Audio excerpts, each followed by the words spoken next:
credit crisis is one of the reasons that the administrators are having such difficulty finding a buyer for even a shrunken Woolies. In spite of £600 billion of support for our banks recently provided by all of us as taxpayers, banks have little appetite to lend, especially to any business like Woolies perceived as risky. But what's really causing widespread alarm is that even solid, viable businesses are finding it difficult to borrow from banks. So there may ultimately be £1 trillion of taxpayer support for our banks in the form of loans, guarantees and investment after work by the Treasury to kickstart lending is announced and implemented. I'm prepared to look at a number of things that will make it more likely that banks will lend. However, from the bank's point of view, they have to understand that with billions of pounds worth of taxpayers' money either invested in shares or being made available as a guarantee, the general public, businesses, people are entitled to something in return. So yes, if we do something, that I think will be welcomed by people, but we've also got to make sure it gets passed through.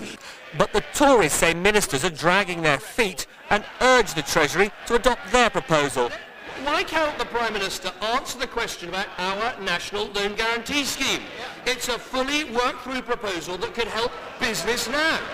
Whatever is finally announced to encourage bank lending will be too late for many Woolies stores where the shutters are set to come down forever. And Robert's with me now. That's it for Woolworth, you're saying, basically?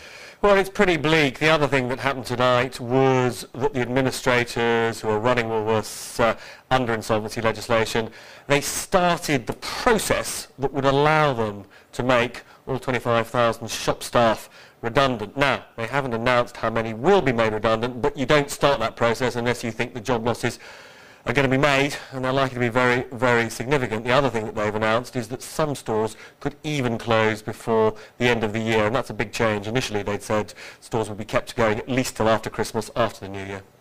Well, that's one aspect of our economic troubles, Robert. I'm going to bring in another dimension because we've had a pretty dramatic intervention tonight from this man who's the German finance minister. Let's see what he said about Gordon Brown and his economic policies. He said the same people who would never touch deficit spending are now tossing around billions. And he went on to say about the government's policies, the switch from decades of supply-side politics all the way to a crass Keynesianism is breathtaking. Well, very strong words. What do you make of it? Well, I have to say, my jaw dropped. I mean, this is highly unusual for the finance minister of one country to attack the domestic economic policy of another country. In fact, I can never remember anything quite like it.